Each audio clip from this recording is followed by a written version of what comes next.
all of this, he just looks a little bit more vulnerable, which may not work so well with the kind of Andrew Tate demographic that Sarah was talking about, that he's trying to appeal. He is older. He looks weaker. Hi, I'm Theo Usherwood, and this is Election for Our Times. Today I'm speaking to the Times radio presenter Adam Boulton and Sarah Baxter from the Marie Colvin Centre for International Reporting.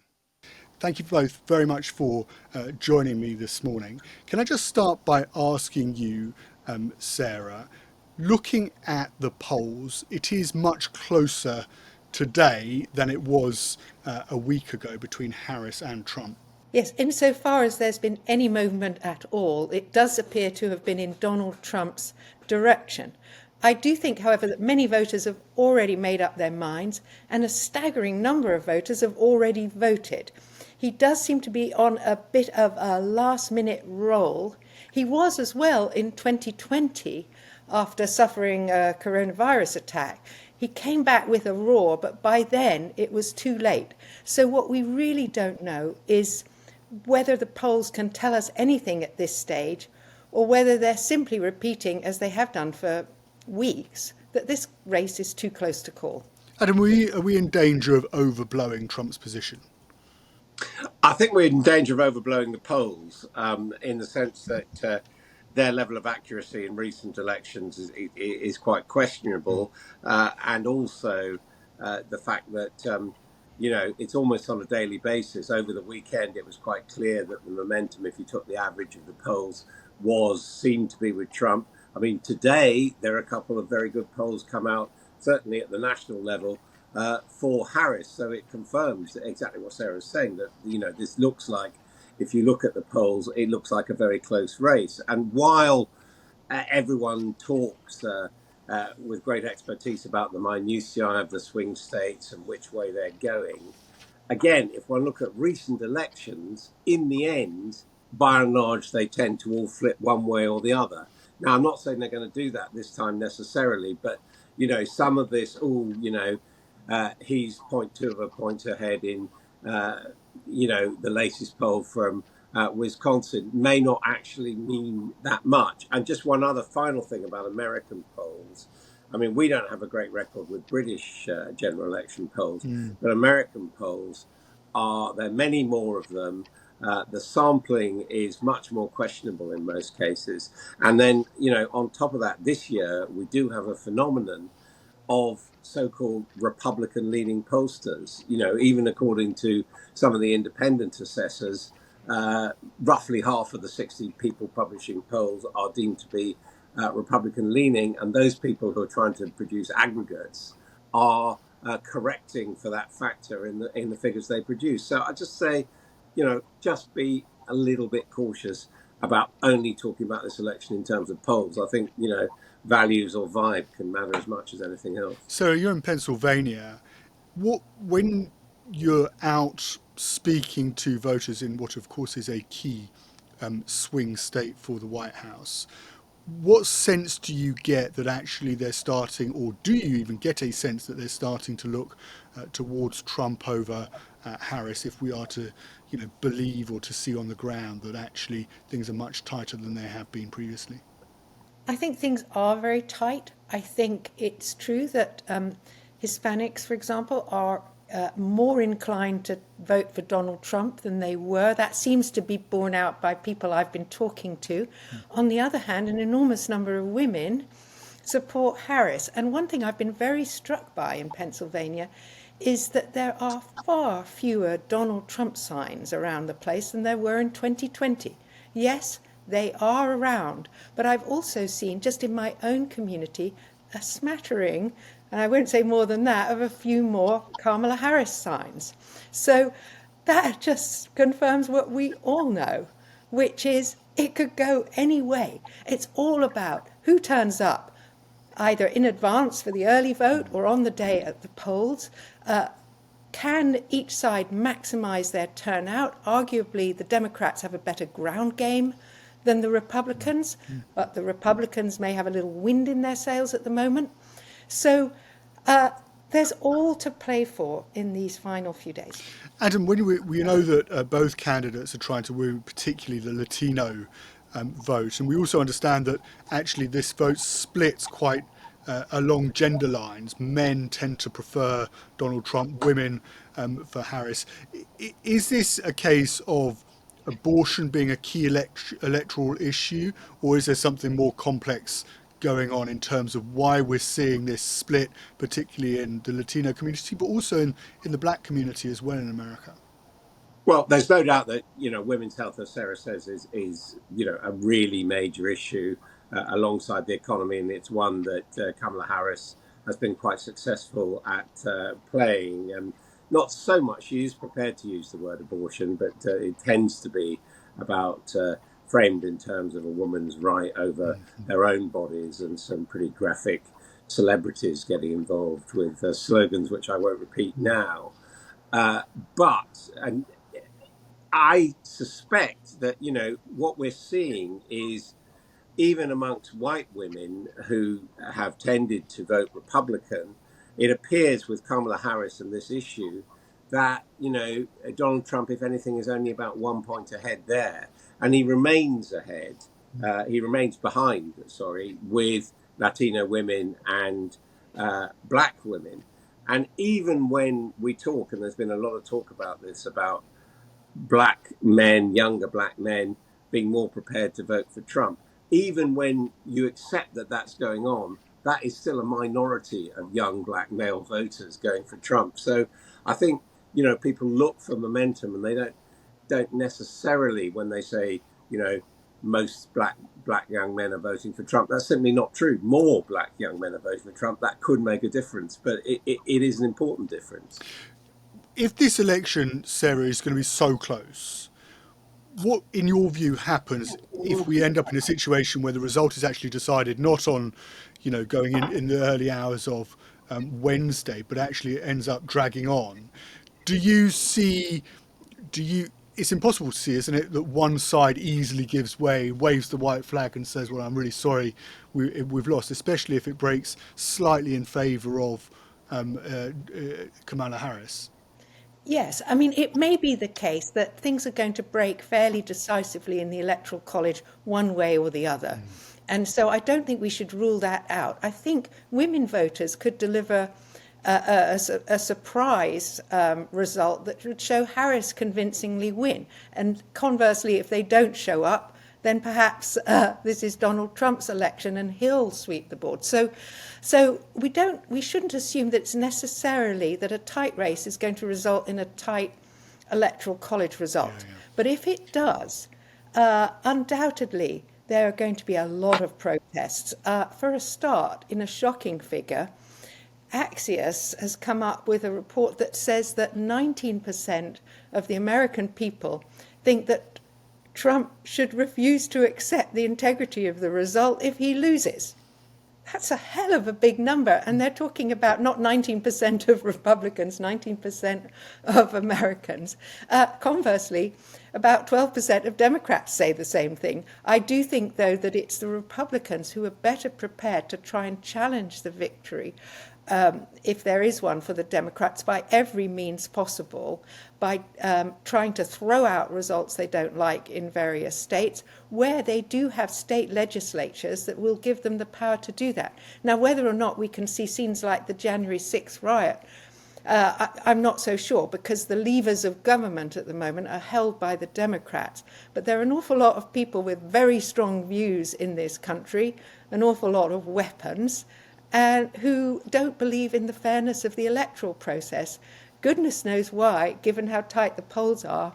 But the fact is, if you're a Trump supporter, you think it's obvious he's going to win, and that only dirty deeds and shenanigans and an unfair media and a whole load of whinges and fake excuses are going to deprive their hero of victory. So they're all prepped already to fight this thing to the teeth. Adam, do you think that, to Sarah's point, could we see another January the 6th potentially, or even worse in your view? I mean, is this a country that, its history is young, that it's not inconceivable that it could tip over, America could tip over into a far darker period? Well, There's basically a short-term and a long-term aspect of what's going to happen after polling day on the 5th of November. I mean, the first point is, and apologies to all those networks who are preparing their election night programs, very unlikely we'll have a winner, an agreed winner, on the day after the election. For example, in Pennsylvania, where Sarah is, the authorities are already saying that they don't expect they'll be able to certify the results until Saturday. And if it's as close as that, and Pennsylvania is the swing state, that's going to hold things up. And By the way, can clearly, I leap in there and say I have already voted and I have posted my ballot inside the lobby of a county election office. That's called in-person absentee voting. But because Pennsylvania has a Republican-led local government structure, my ballot will not be counted until after the polls close on election day. And that's a deliberate part of these shenanigans we're talking about to cast doubt on the results of the election. And that's why the Pennsylvania result is going to come in so late. That's just a micro example. Just of explain some why of they the, would do that. Just explain why they would do that. Because although Donald Trump has been encouraging his supporters to vote early more than he did in 2020, when he absolutely didn't, the fact is he keeps saying the only way you can really trust the result is by voting in person on the day.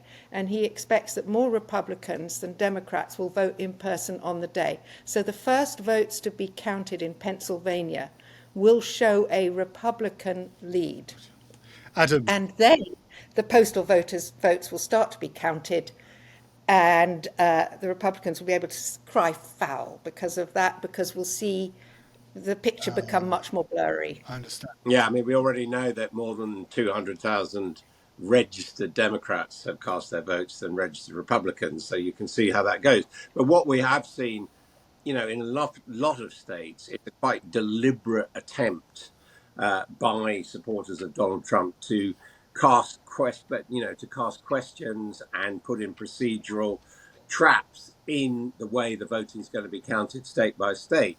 And it was a setback for the Trump campaign, for example, that in Georgia, attempts really to suppress the vote were struck down in the courts. But you can be sure that if Donald Trump is behind by a few votes, you remember his famous call to find 11,000 votes in 2020, he will protest that it hasn't been a fair election in Georgia, and his supporters will do that. And there's a lot of evidence that Republicans have been putting people in position. So I think that's the short term I was talking about.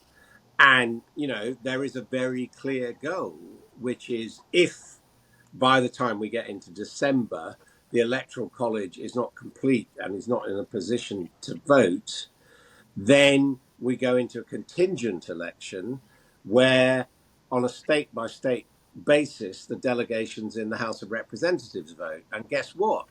There are more likely to be slightly more red states than blue states. So at that point, you could actually, within the Constitution, overturn what appears to be a Harris win and a clear Harris win in the popular vote if all the states won't certify the results. Yeah. Yeah. Then you get the next stage, that's December. Then you get the next stage, which is January the 6th, when whatever the result is, ironically, Kamala Harris, as vice president, will be presiding over the certification of the election result. And, we saw what happened to Mike Pence when he tried to do that with the possibility of insurrection. So I think there really are very serious potential upheavals which could turn violent in the road after the election, whatever the result is. And it's also very clear that Donald Trump and his supporters have made it clear that they don't plan on abiding by the conventional rules with the result of this election.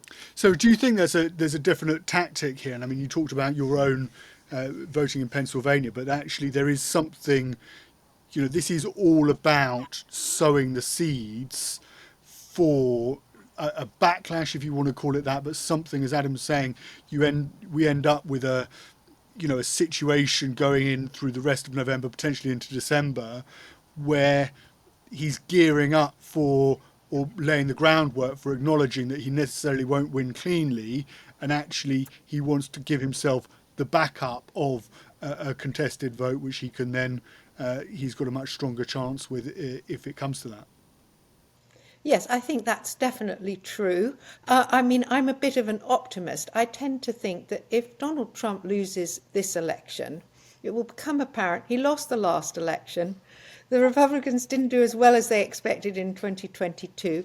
The argument made by some Republicans that Donald Trump is a stone cold loser who fluked his way to victory despite losing the popular vote in 2016 and has carried on losing ever since will begin to hold sway.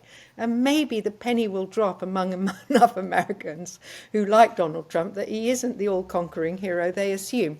However, Adam is absolutely right. This is quite a perilous situation, and things could go any way. And what really, I think, is pretty cheeky, if not downright offensive, is that all these maneuvers that the Republicans have made to sow doubts about how the elections are conducted, because the rules vary from state to state, are all proposed under the so-called banner of ensuring election integrity.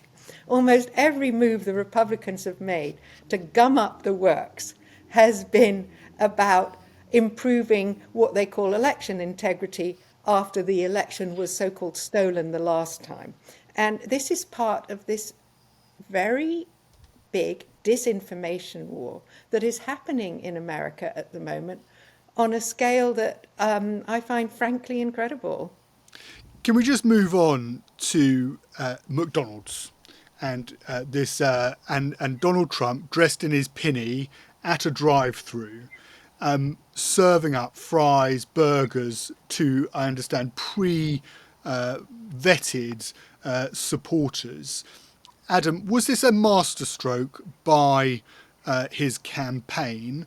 And does it show that after last week, where he appeared to lose a bit of energy on the trail, Donald Trump is peaking at just the right time? Or, by conversely, is this just a stunt that won't actually cut through?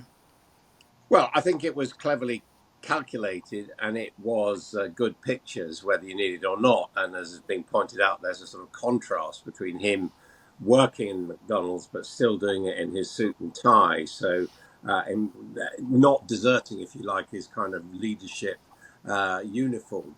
But I mean, in essence, the point of this event was to cast doubts on Kamala Harris, because Kamala Harris has said that, you know, possibly the most ordinary American thing she's done is to work in McDonald's. And there are those Republicans who want to say that's not true, she never did it. No, I have to say, no evidence has been produced that she didn't do it. But nonetheless, if you can get the lie out there and say Donald Trump is McDonald's man to those people who want to support him, and, you know, she lies about McDonald's, that, you know, could solidify some votes for him. I mean, I don't think it has stuck, but I certainly think it is a better image for people to be talking about than either him at the rally in Pennsylvania, where he swayed on stage for 40 minutes to music, or indeed the off-color remarks about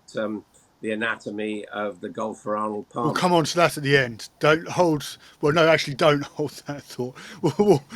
Sarah, you've been in Pennsylvania, where obviously he was at the McDonald's, but is it seen as a big boost, this serving up of the fries and burgers?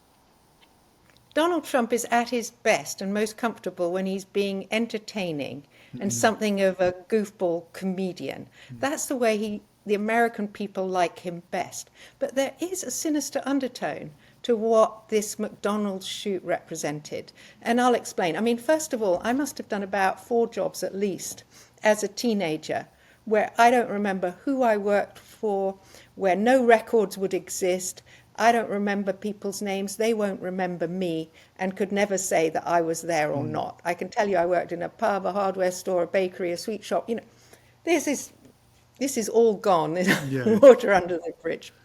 But what Donald Trump is actually doing is very akin to the birther charges that he brought against Barack Obama to make him sound foreign, not fully American, and was basically demanding of the first black candidate with a credible chance, the first black president in America, to show Donald Trump his papers. Now, saying to Kamala Harris, you must prove to the American people and to Donald Trump specifically that you are this all-American girl who worked in McDonald's, or we won't believe you until you show us your papers, your documents, actually is quite a racist treatment of Kamala Harris. And I think so behind all the laughter, there is actually an attempt, as with the mispronunciation of her name, etc., to make her seem not fully what Trump and his supporters call a real American. Adam, do you agree with that, particularly around this comparison with the birther charges against, which of course were laid against Barack Obama, that actually there is something here with, something very intentional about what Donald Trump is trying to do by just pinpointing McDonald's, going out on the campaign trail in McDonald's just to try and get at Harris as not being a real American? Yeah, I think that's absolutely true. I don't think he can go after her overtly because she's black or because she's a woman or because she's from California. But he feels certainly that those can be presented as negatives to the people who are most likely to do them. So I think it's definitely there. And, it's also, I think, important to say that I think arguing over the McDonald's thing is probably not going to work that well, simply because McDonald's is such a kind of iconic place where I don't know what the statistics are, but I suspect a large proportion of the American population have worked in McDonald's at one time or another, certainly African Americans. And, if you go to the Rust Belt communities, which he's aiming for, really the social center of these rundown towns is the McDonald's. I mean, this has been studied by sociologists and all that. So actually, I think trying to weaponize McDonald's, which is a universal thing, I doubt it's going to work that well. As clearly the birther thing saying Obama is not an American. It's something we still hear to this day sometimes. Are Americans alive to this? Are they aware of what's going on? Whether it's the mispronunciation of the Democrat, of Kamala Harris's name, whether it's the McDonald's, are they sort of, ordinary Americans plugged into this, or is this a tactic being used by Trump very cynically, knowing that a high percentage of American voters, particularly his voters, it just flies over their heads? Well, you never hear Donald Trump call Barack Obama. He's always Barack Hussein Obama. There is a kind of cynical deliberateness to the way he talks about Karambla, what's her name kind of thing about Kamala Harris, and the fact that, she has to prove that she worked at McDonald's to his, Donald Trump's, satisfaction. But I also just think that it kind of washes over people. It's just there in the atmosphere to people to pick up as a bit of a dog whistle or not. It's just part of a panoply of tactics to say Donald Trump's the real deal. His campaign often talks about real Americans, and there's something sort of phony about Democrats. They're not quite so real. But I also think with Donald Trump, and Sarah's, described his shtick very well. But there is, I think, in this election, possibly a sense of been there, done that. People have heard the greatest hits and the greatest hits tactics before. And again, if we go back to these opinion polls, Donald Trump in the two elections he stood in got between 46 and 47% of the vote. And in the opinion polls, there's no sign that he's breaking through that ceiling. There are ways with the Electoral College that we know that a Republican can win on that. But he's, that is to a certain extent, he appears trapped in his routine and what he stood for, and he's not offering anything new in this election. Whereas Kamala Harris, by definition, as a black woman and someone who was less well known is offering, novelty and change to Americans, and that I think may be a factor in how this plays out. Yeah, it's interesting you say that, Adam, because I think one of her tactics in these closing weeks, which must have been focus group to the nines, is to concentrate on Donald Trump being unfit for office. Now, it surprised me because it seems like these closing days are all about Donald Trump, whether he's talking about McDonald's or about himself, which he loves to do. And she's also talking about Donald Trump and his unique threat to democracy and so forth. I'd be more tempted if I were her to talk about, what she's going to do for the American people. And we'll see if she's making the right decision or not. But she has calculated in the end that enough people in America don't want to see Donald Trump return to power, that this should be her closing message. Yeah, I think that's absolutely right. And, unlike Hillary Clinton, when she lost in 2016, she doesn't talk really about herself as a woman and representing change at all. Nor does she really talk about her family background or race or whatever. I mean, her father is around, but is apparently, completely absent in this campaign, for example. And if you're right, as far as the campaign by supporters of Harris are concerned, that they're putting out immense amount of social media and indeed television adverts of people saying, I am a Republican, I was a Republican, but I'm going to vote for Kamala because she's the one who believes in democracy in the American way and Trump is a threat.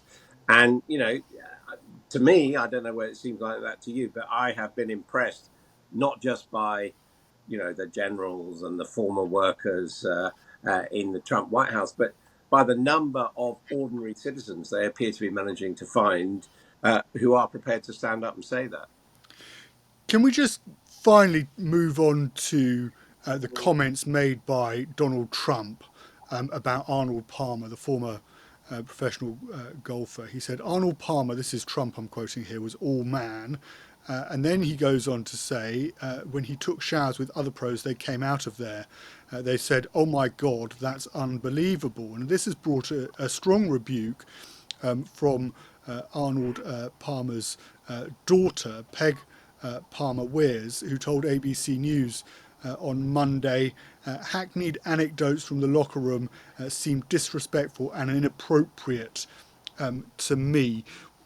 Was there any logic to what Donald Trump was trying to do? I mean, obviously we can throw back to 2016 and the locker room comments, or is this just, a candidate who is prone to making these, these kind of remarks, offensive remarks, and it's just for his team, something that they have to manage? Adam?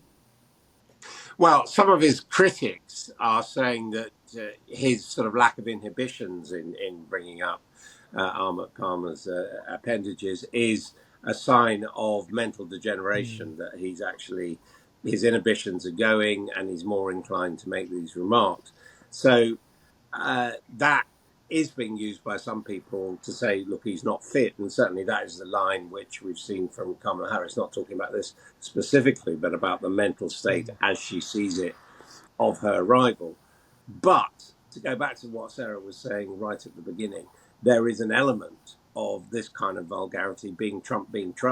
And I've also heard female Trump supporters saying exactly that. And, they're a little bit amused by it, a little bit shocked by it, and the rest of it. So I think, I think it can cut both ways, but still, to me, I can't see why anyone who hasn't voted for Trump before is going to vote for him again. Sarah, Well, what's your take? Yeah, well, I think Adam made a really important point about Trump maybe already reaching his ceiling. So who's going to vote for him this time round who didn't before? There is one group that Donald Trump is still out there really working hard to persuade, and that is young men, perhaps who haven't voted before, who were too young to remember the Trump presidency except as a bit of a laugh. And actually, they find perhaps these kind of jokes funny. There's no question that Donald Trump is trying to counter Kamala Harris's undoubted strength with women voters by turning out men in larger numbers than ever.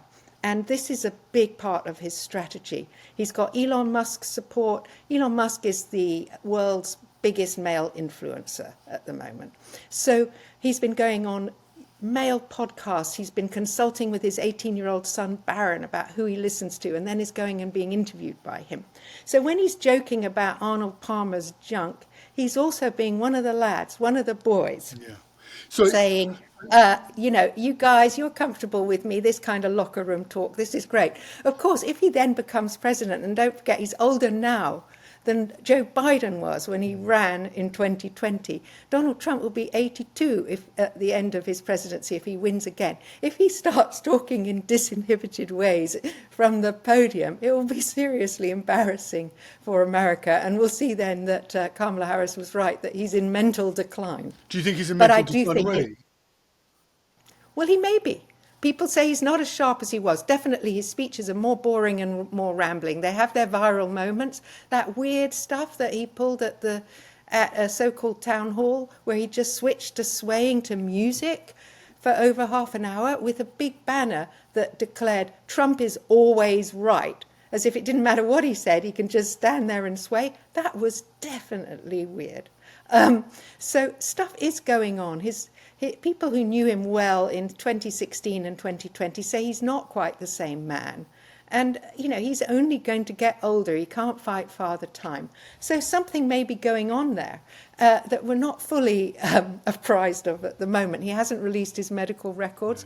We have to take his word for it that he's as fit as a fiddle. He doesn't look it. But he does seem to be finding a new burst of energy, having seemed almost exhausted and like he couldn't be bothered at various stages earlier in the campaign.